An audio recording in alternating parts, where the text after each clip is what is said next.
Hi everyone, I am back again. I've had a very long 48 hours, so I've come to do another vlog for you to kind of let everyone know what was going on. I had to write notes this time, and I actually wrote them so I wouldn't forget anything because I always intend to write them and forget anyway. So today, technically, I am 38 weeks and 6 days. 38 weeks, 6 days. So tomorrow I'll be, 37 weeks and 6 days. Tomorrow I will be 38 weeks, which is Friday, which I'm very excited about and somewhat anxious and somewhat upset still, just because I'm still pregnant. So 38 weeks tomorrow. First I'm going to talk about my symptoms. I've been feeling good pretty much the last maybe 2 or 3 weeks. Just a couple things that have been persistent throughout the whole entire pregnancy that I don't really account for, such as my nausea off and on. In the beginning, of course, it was just terrible. Couldn't keep anything down. Went to the hospital a couple times just from being dehydrated because I couldn't keep anything down. My second trimester, it got very, very, very good. It was a lot better. After that, it was actually pretty good until maybe about a couple weeks ago when I started getting it, not necessarily constant, but here and there. I would get nauseous for a second or two, and then, it'll go away, or, eventually sometimes something will come up. But anyway, nausea is one of them. My breasts are doing something really weird, okay? In my last video, if you watched, I talked about how my milk has already come in, which is a blessing in itself, because some people's milk don't even come in until after the baby's born, days, sometimes weeks after the baby's born, and the baby's already on formula by then, or so used to the nipple they can't attach to the breast and all of that. So I'm very grateful about that.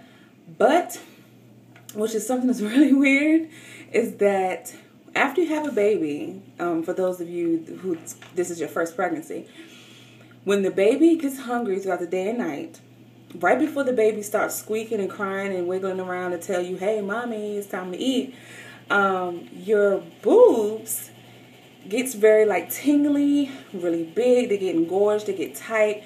Your nipple starts feeling weird. It just feels weird to you. So you have that connection with your baby, just to let you know before the baby even starts, hey, it's about that time. The baby's not up yet, but in a few minutes, I know I can feel it. That's happening to me right now. The baby's not here. So it's kind of weird.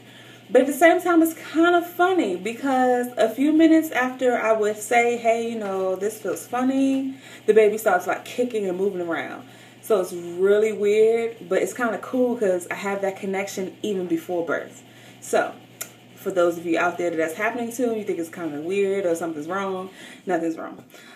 If not, maybe something to look forward to. And then again, depending on, I guess, if you get your milk in or, whatever the circumstance is, because every pregnancy is different. And maybe you won't feel it until after the birth, but I'm feeling it now. I just thought it was a little weird, a little funny. My belly button, under and around that surrounding area, is very sensitive to the touch. Like if I was to touch it, I actually bang it a lot of times because that's just, it used to be my furthest point out. So I would turn around and it would scrape up against something, or I'll try to open the car door to put my daughter in and it'll brush up against me or something. I'm just not used to that space, that extra space that I need. But right now, right under the belly button and right around the belly button, is very sensitive to the touch. I'm not sure what that is. I read that your muscles in that spot, I do know that, when your belly starts to get bigger, that starts to actually stretch outward. So it's stretching this way. And so when your belly button is right in the middle, that muscle surrounding your belly button and right under your belly button is kind of the muscle is stretched out the most.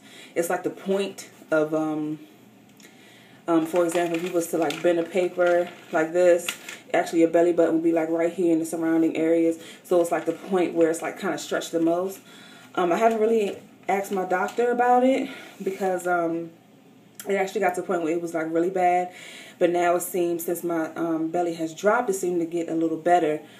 And it's not that sensitive to the touch now, but it still is. It still gets kind of sensitive sometimes. So that's another one. I'm starting to have a lot of back pain. I've had it before, especially with my Braxton Hicks sometimes. But now I notice, like in the mornings when I get up, I feel like, you know, I may have slept the wrong way or something. It goes away. But it's just kind of annoying that I'm getting that. My hips have been the death of me since my belly started growing. Like, I've had hip pain with my first daughter, but this pregnancy, my hips are off the hook, okay? At night, I have to sleep with pillows in between my legs, and it's a hassle because my belly is so big. You know, I'm in my 9th month. When I roll over, I literally have to wake up out of my sleep just to roll over, and then I have to adjust pillows and everything. So it's not fun. It definitely takes away some sleep. And it's gotten to the point where sometimes I can't walk. It's hard for me to get up from like sitting down, whether it's 5 minutes or an hour I'm sitting down. It's very hard for me to get up. It's hard for me to bring my legs up, like to get in, because we have a expedition, and it's high off the ground. It's not like a car, so I have to like bring my legs up to get in, and that is difficult. Like a lot of things, even when I'm getting an exam, like just to put my legs up or to put them down to get up, it's very difficult. It's not much they can do about it. You know, it's a whole pregnancy hormone thing. And sometimes it's just the baby on the nerve. So they can't really do anything. So I have no relief with that. But that is like the worst symptom that I've been having next to nausea in this pregnancy. Let's see. I still have heartburn. I've had heartburn all through my pregnancy. It was bothering me a lot during my 2nd trimester, but I started to take Tums, which actually is a temporary relief, but it works very well, especially at night, because I get it a lot at night. So I just, you know, chew up a couple Tums at night before I go to bed, and it's okay. For a lot of people out there, everybody says that, you know, you have heartburn, your baby's going to have a lot of hair. Everybody thinks that's a wives' tale. It's actually not. It's actually medical.